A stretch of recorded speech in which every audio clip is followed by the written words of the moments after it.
오늘 우리에게 주신 하나님의 말씀은 구약 이사야 61장 1절부터 3절까지 말씀입니다. 이사야 61장 1절부터 3절까지 우리 다 같이 한 목소리로 함께 봉독하겠습니다. 주 여호와의 영이 내게 내리셨으니 이는 여호와께서 내게 기름을 부으사 가난한 자에게 아름다운 소식을 전하게 하려 하심이라. 나를 보내사 마음이 상한 자를 고치며 포로된 자에게 자유를, 갇힌 자에게 노임을 선포하며 여호와의 은혜의 해와 우리 하나님의 보복의 날을 선포하여 모든 슬픈 자를 위로하되 무릇 시온에서 슬퍼하는 자에게 화관을 주어 그 죄를 대신하며 기쁨의 기름으로 그 슬픔을 대신하며 찬송의 옷으로 그 근심을 대신하시고 그들이 의의 나무 곧 여호와께서 심으신 그 영광을 나타낼 자라 일컬음을 받게 하려 하심이라. 아멘. 할렐루야. 오늘 주님 앞에 나와 예배드리는 여러분의 삶의 자리자리에 하나님의 놀라운 은혜가 충만하시기를 간절히 기원합니다. 오늘은 새롭게 나를 새롭게 우리 세 번째 시간으로 공동체를 새롭게 우리 같이 한번 따라하겠습니다. 공동체를 새롭게. 스페인에 가면 아주 흔한 이름이 하나가 있는데 그 이름은 파코라고 합니다. 파코는 굉장히 흔한 이름이에요. 여러분 인터넷에 파코 치면 축구 선수 파코, 영화 배우 파코, 무슨 사람 파코가 쫙 떠요. 가장 흔한 이름이 파코라고 합니다. 한 번은 어떤 아버지가 마드리드에서 신문에 광고를 하나 냈습니다. 광고 문구는 이런 것입니다. 파코야, 모든 것을 용서해 줄 테니 일요일 낮 11시에 모나나 호텔에서 만나자. 아버지가 그렇게 쓴 거예요. 그러니까 아버지 이름도 안 밝히고 이 파코가 어떤 파코인지 자세히 밝히지도 않고 그냥 흔한 이름인 파코야 그렇게 하고 광고를 낸 겁니다. 그랬더니 그 신문에 난 그 날짜 그 시간에 이 모나나 호텔 앞에 파코란 이름을 가진 사람이 자그마치 800명이 몰려들었대요. 다 800명. 그래서 경찰이 와가지고 갑작스런 이 상황에 사람들을 집으로 돌려보내느라고 애를 썼다고 하는 것입니다. 여러분, 모든 것을 용서해 줄 테니 거기서 만나자. 아버지가 그럴 때 그 이야기가 자기 이야기인 줄 알고 온 파코가 그렇게 많았다 하는 거예요. 저는 이 이야기를 읽으면서 어쩌면 이게 교회가 아닐까 그런 생각을 해봤어요. 여러분, 우리도 모든 것이 용서받기를 간절히 소망하면서 우리의 모든 무거운 짐들을 다 내려놓기를 소망하면서 호텔 문 앞에 서 있는 그 파코들과 같은 그런 파코가 아닐까 그런 생각을 해봤어요. 오늘 하나님께서는 우리 파코를 다 초대하신 거잖아요. 그래서 여러분이 여기 계신 거예요. 김파코, 이파코, 박파코, 최파코 다 계신 이유가 하나님이 나를 부르셨기 때문에, 아버지가 나를 부르셨기 때문에 이 자리에 모인 줄로 압니다. 여러분, 교회 공동체는 하나님의 부르심을 받고 불려 나온 사람들의 공동체가 바로 교회입니다. 나와라, 밖으로 나와라 라고 부르시는 주님의 음성에 응답하여 모인 사람들이 바로 교회라고 하는 것입니다. 자, 그렇다면 이 교회는 분명한 표대를 바라보며 분명한 목적을 바라보며 살아가는 공동체가 되어야 하는 것이죠. 오늘 본문은 여호와께서 메시아를 보내신다, 그래서 구원의 사역을 일으키신다 하는 것을 우리에게 소개하고 있습니다. 그러니까 오늘 우리에게로 말하면 예수님이 이 땅에 오시면 일어날 놀라운 일들을 이사야가 예언하고 있는 내용인 것이죠. 그러기에 예수님을 믿는 우리 선창교회 공동체는 오늘 주님 여호와 하나님께서 말씀하신 이 일들이 그대로 이루어지는 공동체가 되어야 하는 것입니다. 왜냐하면 예수님이 오심으로 말미암아 일어날 일들을 말씀하신 본문이기 때문에 예수님을 믿는 우리들, 예수님 앞에 나온 우리들은 마땅히 이 일들이 그대로 이루어지는 공동체가 되어야 하는 것입니다. 오늘 말씀을 통해서 우리 공동체가 무엇이 새롭게 되어야 하고 그 방향성을 발견하고 도전하며 나아가는 귀한 교회가 될 수 있기를 간절히 기원합니다. 자, 먼저 공동체가 새로워지기 위해서는 가장 먼저 공동체가 성령으로 충만해야 한다고 말씀하고 있습니다. 한번 따라합시다. 성령으로 충만해야 합니다. 오늘 본문 1절에 처음에 뭐라고 말씀하고 있는가 하면 주 여호와의 영이 내게 내리셨으니 그렇게 시작하고 있습니다. 오늘 본문은 원문의 순서를 가지고 다시 좀 보자면 세번역으로 보는 게 조금 더 정확합니다. 그래서 우리 세번역 1절을 다시 한번 읽어 보겠습니다.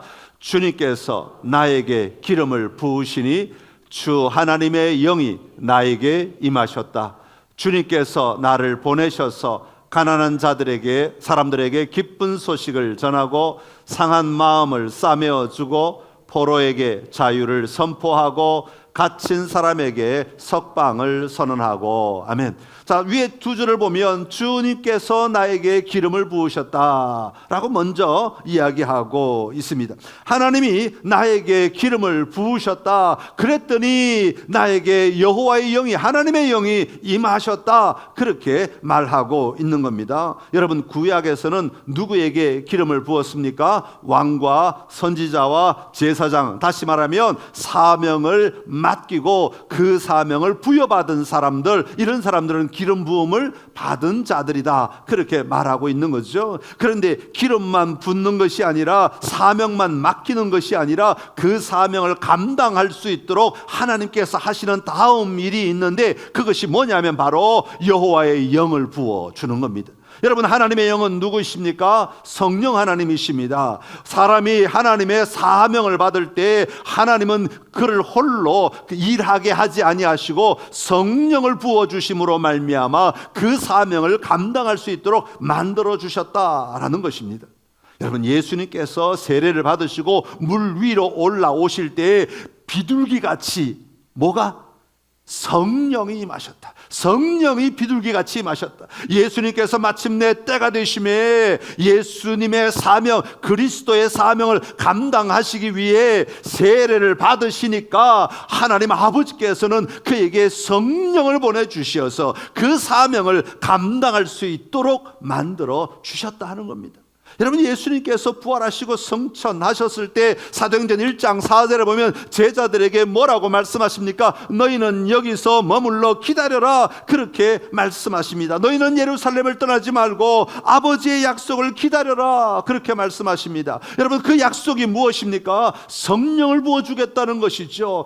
제자들을 택하시고 그들에게 사명을 주시고 온 세상을 향하여 나아가서 복음을 전하라 라는 사명을 주셨을 뿐만 아니라 그 사명을 받은 그들에게 그냥 홀로 내버려 두지 아니하시고 성령을 부어주실 테니까 너희가 그때까지 여기서 기다려라. 성령으로 임할 때까지 기다려라. 그렇게 말씀하고 계신 것입니다.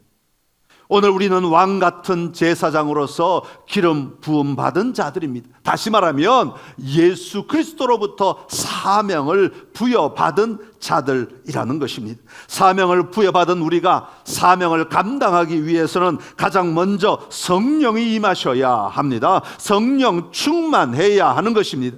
오늘 이곳에 오신 여러분 모두에게 성령이 충만하게 임하시기를 간절히 기원합니다. 우리 교회 안에 성령이 충만함이 늘 함께 하시기를 간절히 기원합니다.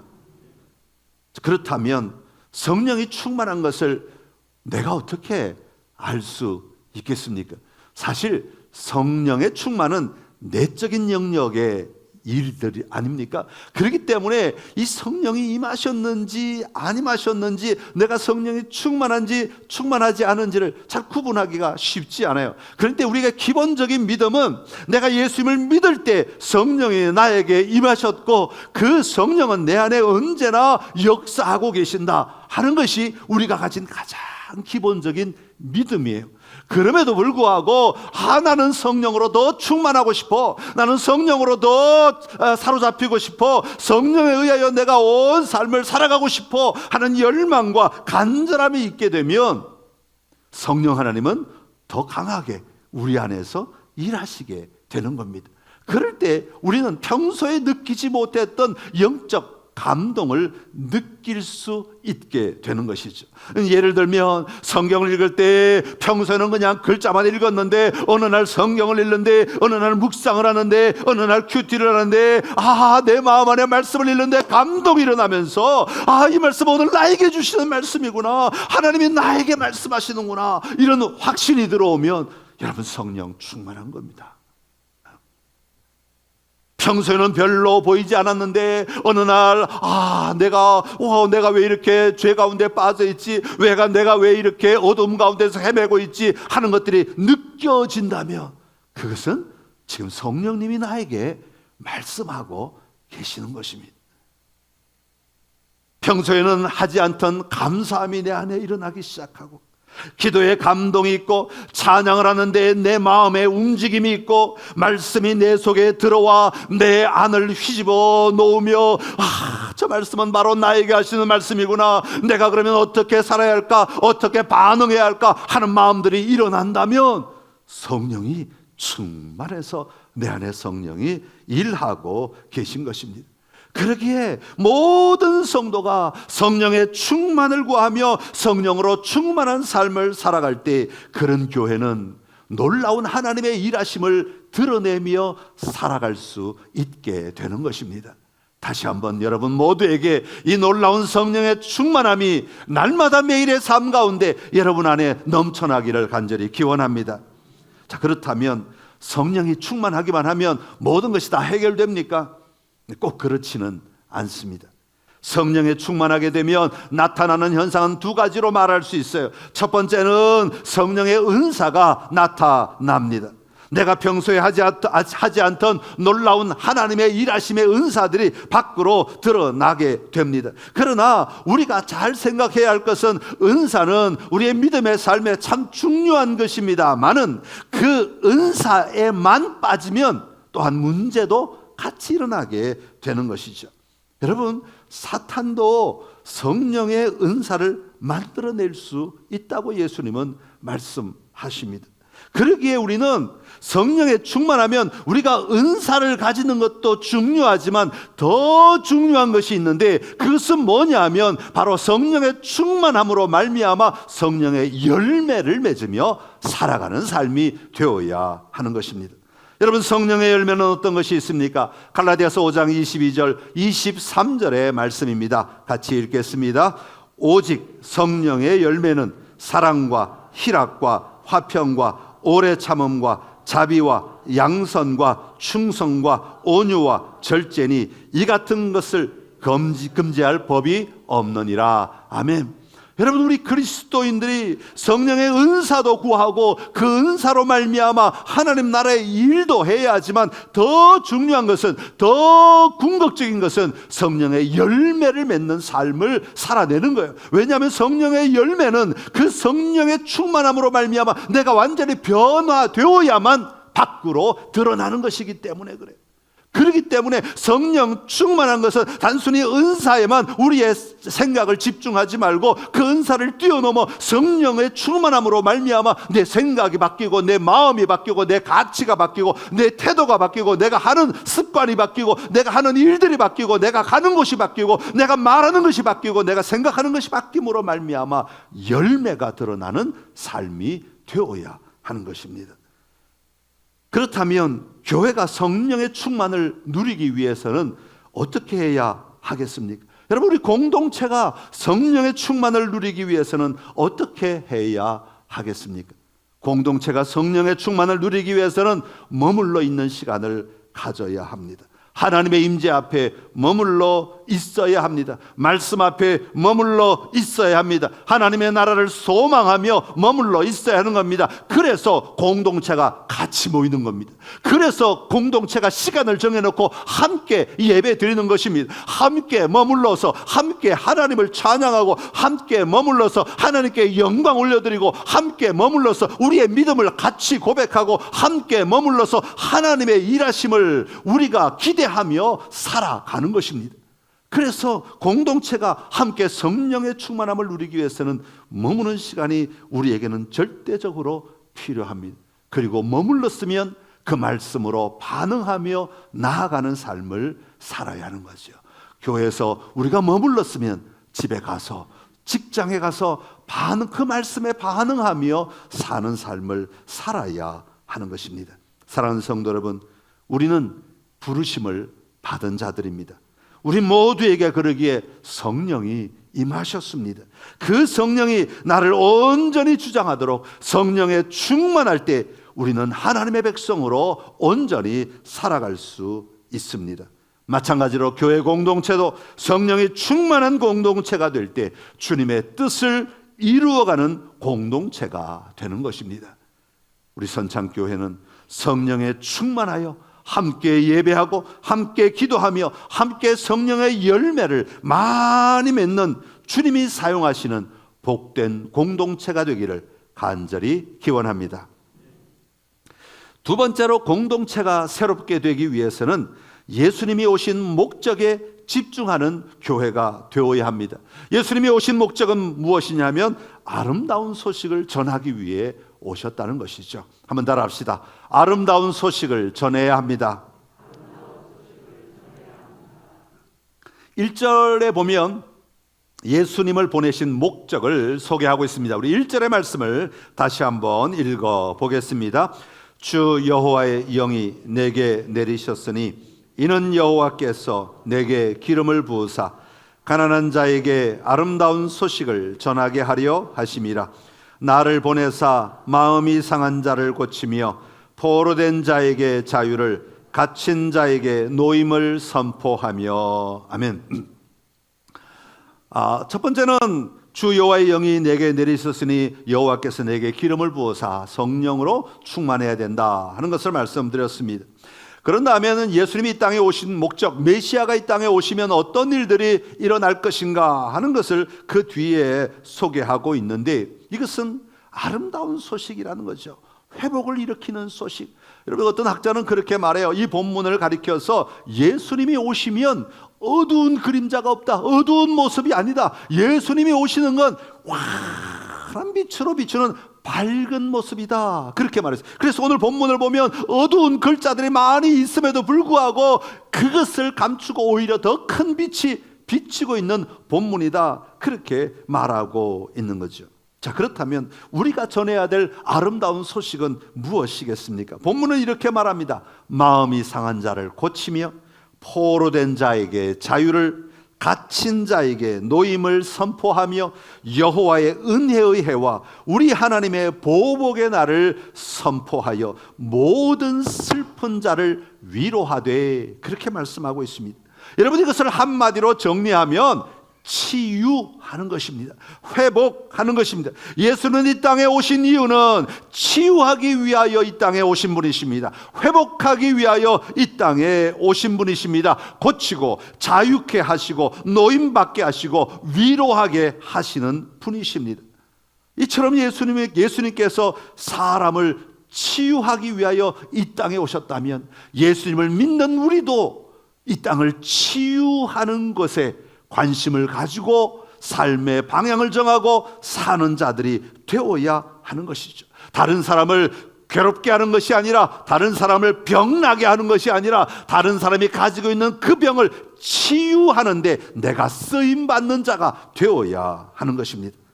그렇다면 우리는 어떻게 치유할 수 있겠습니까? 여러분, 공동체가 어떻게 치유하는 공동체가 될 수 있겠습니까? 여러분, 치유하려면 먼저 용납하는 교회가 되어야 합니다. 다른 사람을 받아주는 교회가 되어야 합니다. 치유는 받아주는 것에서부터 시작됩니다. 용납하는 것에서부터 시작되기 때문에 그렇습니다. 여러분, 세상은 나와 다르면 다 서로 배척하고 등을 쥐고 살아가지만 교회는 나와 다르다고 해서 배척하는 곳이 아니라 예수님의 명령에 따라, 하나님의 명령에 따라 오히려 우리는 용납하며 사는 자들이 되어야 하는 것입니다.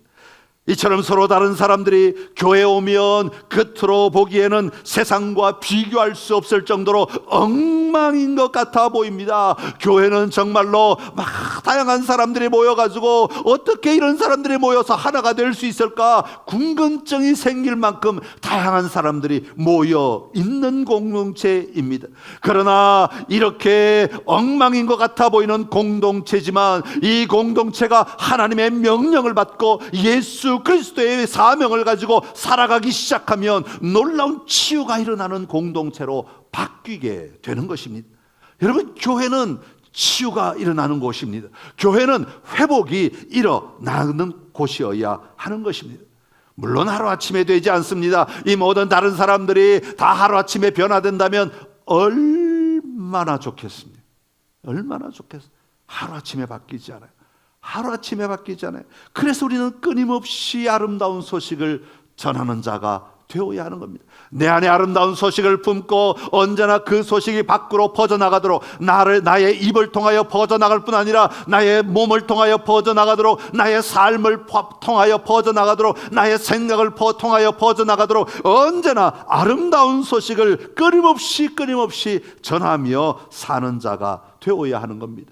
그러기 위해서는 우리는 다른 성도를 내 기준 안에 묶어두면 안 됩니다. 내 뜻 안에 가두어두면 안 된다고 하는 겁니다. 여러분, 복음은 우리를 자유케 하는 것입니다. 복음은 우리를 풀어주는 것입니다. 복음은 우리를 노임받게 하는 것입니다. 오늘 본문에도 포로된 자에게 자유를, 갇힌 자에게 노임을 선포하는 것은 감옥에 갇힌 사람을 돕는 것도 해당되겠지만, 우리 감옥 선교하시는 분들이 계세요.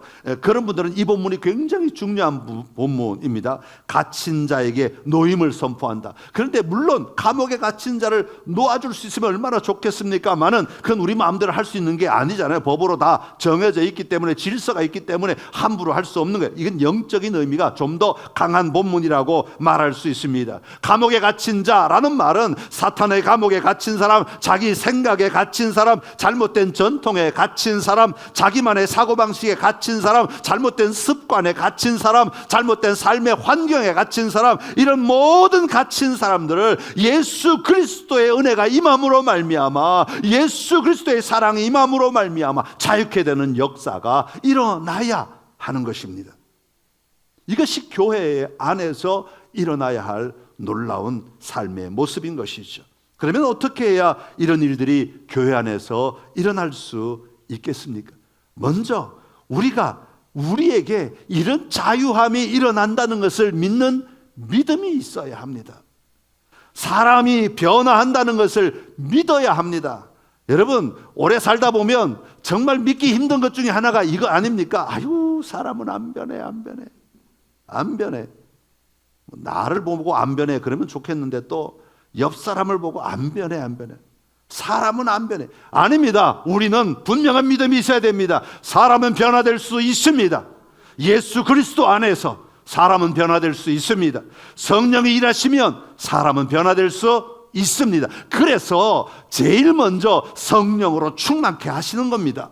성령으로 충만하면 사람은 변화될 수 있습니다. 우리는 이 믿음을 가져야 됩니다. 바뀔 수 있다, 이 믿음을 분명히 우리는 가지고 살아야 합니다. 그래야 그것을 위하여 우리가 도전할 때 변화가 일어나게 되고 자유하게 되고 노임받게 되는 것입니다. 또한 자유롭게 되기 위하여 도전해야 합니다. 가만히 있는다고 자유롭게 되는 것 아닙니다. 성령이 내 안에 일하실 때 배워야 합니다. 훈련해야 합니다. 들어야 합니다. 알아야 합니다. 기도해야 합니다. 또 내 입으로 선포해야 합니다. 그렇게 살기 위해 도전해야 합니다. 발걸음을 옮겨 놓아야 합니다. 그럴 때 변화가 일어나는 것입니다. 여러분, 가만히 있는다고 변화되는 것이 아닙니다. 버릴 것 버리고 붙잡아야 될 것 붙잡을 때 변화되는 것입니다. 사랑하는 성도 여러분, 교회는 병원과 같다. 그렇게 말하는 사람이 있죠. 밖으로는 전투함이지만 세상의 어둠을 향하여서는 싸우는 전투함이지만 교회 안은 서로 치유하는 병원과 같다. 그렇게 말합니다. 이곳에서 치유가 일어나고 이곳에서 자유함이 있고 이곳에서 회복이 일어나야 합니다. 그러기 위해서는 나 자신이 먼저 깨어 있어야 합니다. 그리고 다른 사람을 위하여 헌신하고 수고해야 하는 것이죠. 갈라디아서 6장 1절의 말씀입니다. 같이 읽어보겠습니다. 형제들아, 사람이 만일 무슨 범죄한 일이 드러나거든 신령한 너희는 온유한 심령으로 그러한 자를 바로잡고 너 자신을 살펴보아 너도 시험을 받을까 두려워하라. 아멘. 우리 선창교회가 아름다운 소식을 전하는 공동체로 늘 깨어 있음으로 말미암아 서로 치유하고 회복하는 역사들이 끊임없이 일어나는 은혜가 있기를 간절히 기원합니다. 마지막으로 공동체를 새롭게 하기 위해서는 교회의 궁극적 목적에 집중해야 하는데 그것은 바로 하나님께 영광을 돌리는 것입니다. 한번 따라합시다. 하나님께 영광을 나타내야 합니다. 우리 3절의 말씀인데요, 3절의 말씀을 세 번역으로 같이 읽어보겠습니다. 시온에서 슬퍼하는 사람들에게 제 대신에 화관을 씌워 주시며 슬픔 대신에 기쁨의 기름을 발라 주시며 괴로운 마음 대신에 찬송이 마음에 가득 차게 하셨다. 그리하여 사람들은 그들을 가리켜 의의 나무, 주님께서 스스로 영광을 나타내시려고 손수 심으신 나무라고 부른다. 아멘. 메시아가 이 땅에 오시면, 예수 그리스도께서 이 땅에 오시면, 내가 예수님을 믿으면, 내 안에 예수님이 들어오시면 예수님은 화관과 꽃으로 된 관과 기쁨의 기름과 찬송의 옷으로 입혀주신다. 그렇게 말합니다. 왜 예수님은 우리를 그렇게 만들어 주시겠습니까? 내가 돋보이게 하려고, 내가 아름답게 세상 속에 높아지게 하려고? 아니요, 그것보다 더 궁극적인 목적이 있습니다. 그렇게 하심으로 말미암아 하나님께 영광을 돌리게 하기 위함이라고 말씀하고 있습니다. 하나님을 영화롭게 하는 백성이 되게 하기 위하여 나를 새 옷을 입혀주시는 겁니다. 나를 새롭게 만들어주시는 겁니다. 그래야 그런 백성들이 하나님 앞에서 찬송할 때 하나님을 영화롭게 하는 것 아니겠습니까? 때로 떡지들은 사람들이 하나님 앞에 찬송하면 그 하나님의 영광이 돌려지겠습니까? 하나님 앞에 거룩한 옷을 입고 하나님 앞에 아름다운 모습으로 바뀌어져 있고 하나님 앞에 영화로운 모습으로 서 있는 수많은 백성들이 하나님을 찬양하고 환호할 때 하나님의 영광이 선포되는 것입니다. 그것을 위해서 하나님은 우리를 그렇게 변화시키겠다고 말씀하시는 겁니다.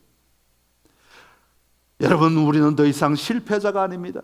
우리는 더 이상 고난을 받는 자가 아닙니다. 이제는 죄를 뒤집었으며 회개하며 살아야 하는 자들이 아닙니다. 이제는 괴로운 마음으로 살아야 하는 자들이 아닙니다. 이제는 의의 나무가 되었다. 그렇게 말씀하고 있습니다. 이 의의 나무는 하나님이 친히 손수 심으신 나무라고 말씀하고 있습니다. 하나님이 친히 우리를 부르시고 우리를 선택하시고, 너는 내 아들이다, 너는 바로 나의 의의 나무다, 그렇게 말씀하셨다고 말씀하고 있습니다. 이 의의 나무는 상수리 나무를 가리켜요. 도토리 나무 이런 나무들이겠죠. 그런데 이사야 1장 29절에 보면 이렇게 말해요. 이 상수리 나무로 인해 부끄러움을 당할 것이요 수치를 당할 것이라. 이 나무가 얼마나 어려운지 힘든지 부끄러움을 당할 것이고 수치를 당할 것이래. 그런데 하나님은 메시아를 보내주심으로 말미암아 이 나무를 더 이상 부끄러움의 나무, 수치를 당하는 나무가 아니라 의의 나무로 만들어 주신다. 의의 나무로 만들어 주신다. 그래서 이 나무로 말미암아 하나님의 영광을 돌리도록 만드는 삶을 살게 하겠다. 그렇게 말씀하고 계시는 것입니다. 사랑하는 성도 여러분, 예수 그리스도로 말미암아 우리 여호와께 돌아온 우리는 더 이상 슬퍼하는 자가 아닙니다. 의의 나무로서 하나님의 영광을 위해 서 있는 존재들인 줄로 믿습니다. 그러기에 우리의 모든 삶을 통해 하나님의 영광이 드러나게 해야 하는 것입니다. 어떻게 하면 하나님의 영광이 드러나겠습니까? 매일 착한 일을 하면 되겠습니까? 매일 예배를 드리면 되겠습니까? 물론 그것도 중요하겠지만 더 중요한 것은 우리의 삶에서 하나님을 언제나 바라보며 살아가는 것입니다. 매일의 삶에서 하나님이 나의 삶을 주관하심을 분명히 믿고 그 믿음으로 주님을 의지하며 살아가는 것입니다. 오늘 교회를 세우시고 이끌어 가시는 예수 그리스도를 온전히 바라보며 살아가는 것입니다. 그럴 때에 우리의 삶을 통하여 하나님이 영광을 받으시는 것입니다. 사랑하는 선창의 모든 가족 여러분, 우리 교회가 존재하는 것은 궁극적으로 하나님께 영광을 돌려 드리기 위함입니다. 우리가 이렇게 모여 예배하는 이유는 하나님을 찬송하기 위한 거예요. 예배의 목적은 내 소원 들어주십시오, 그것 아래기 위해 온 것이 아니라 오늘 이 자리에 모인 우리 공동체 예배는 하나님의 일하심을 선포하며 하나님의 영광을 선포하기 위해 모인 자리입니다. 여러분, 의의 나무로 하나님이 친히 심으신 우리 한 사람 한 사람들의 삶을 통해 하나님이 영광 받으신다는 사실을 기억하시고 여러분 살아가시기를 바라고, 우리 공동체가 그렇게 쓰임받을 수 있도록 마음을 모아 힘을 모아 함께 나아가는 은혜가 있기를 간절히 기원합니다. 기도하겠습니다. 참 좋으신 우리 하나님 아버지, 은혜를 감사합니다. 하나님, 우리를 불러주시고 우리로 하여금 선창교회 공동체로 누리며 살아갈 수 있게 하여 주시니 감사합니다. 하나님, 간절히 바라기는 우리 선창교회가 성령으로 충만한 공동체가 되게 하여 주옵소서. 아버지, 우리 공동체가 아름다운 소식을 전하고 누리는 공동체가 되게 하여 주옵소서. 우리 각자가 아름다운 소식을 전하는 통로가 되게 하여 주시옵소서. 아버지, 우리 교회가 하나님께 영광을 돌려드리는 공동체가 되기를 원합니다. 우리의 모든 삶을 통하여 하나님만 영화롭게 하는 복된 공동체 되게 하여 주시옵소서. 예수님의 이름으로 기도드리옵나이다. 아멘. 아멘.